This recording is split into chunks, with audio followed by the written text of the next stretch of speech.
All right, today we're diving into a really crucial chapter from the book Auditing the 1MD. It's called The Mandate. And this is it. This is the story of the official starting line for one of the biggest, most complicated financial investigations you can imagine, all told from the inside. So, just think about it. How do you even begin to untangle a multi-billion-dollar scandal? I mean, you can't just walk into a company and demand to see their books, right? As the book lays out, you need a few absolutely critical things. You need undeniable authority, a crystal clear mission, and of course, the right team. So let's see how that first piece fell into place. You know, every major investigation starts with a single moment. That one formal request that gets the huge wheels of justice turning. For 1MDB, that call for answers, it didn't come from a secret whistleblower or a newspaper article. Nope, it came right from the top of the government. And things moved fast. On February 27, 2015, the Public Accounts Committee, the PAC, officially asked the Auditor General to step in. Just 5 days later, on March 4th, the cabinet gave the formal go-ahead. This was not a slow, creeping investigation. This was an urgent, top-level directive. This brings up a really important question, though. What actually gives an Auditor General the right to dig into a company like this? It's not enough to just get a request. You have to have the actual legal and constitutional power to follow through on it. Right, because an investigation like this had to be built on a rock-solid legal foundation.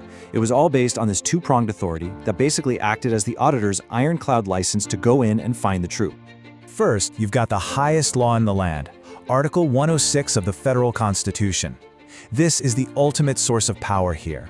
It gives the Auditor General the authority to audit public bodies when directed.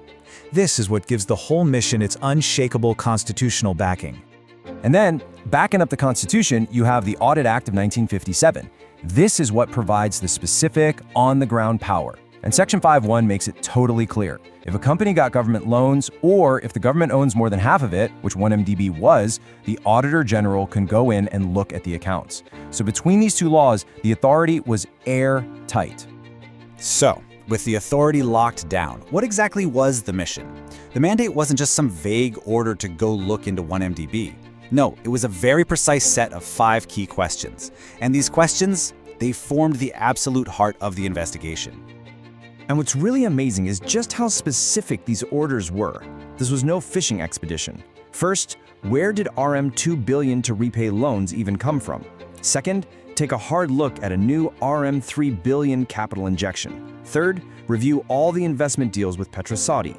Fourth, and this is a huge one, did the money that was supposedly invested in the Cayman Islands ever actually come back to Malaysia? And finally, why did 1MDB keep changing its big international auditors?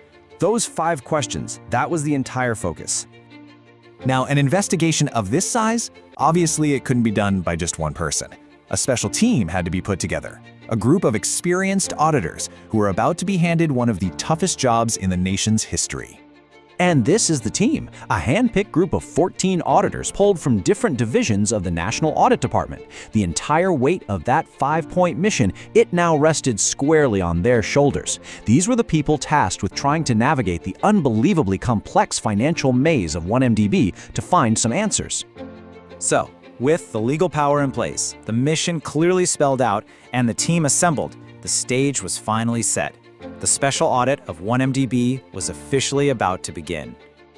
Just think about it for a second. You have the full backing of the Constitution, a super clear list of what you need to find out, and a hand-picked team of experts ready to get to work. All the pieces were finally on the board. But of course, having the mandate, the permission to investigate, that's one thing. What this team of 14 auditors actually found when they started digging through documents and following the money, well, that is a completely different story. What answers did they find to those 5 critical questions? So what we've just gone over is the mandate, how it all got started. But to get the incredible inside story of what happened next, the discoveries, the roadblocks, the shocking findings, you have to read the book Auditing the 1MDB. It is the definitive account where the answers to these 5 critical questions are finally brought to light.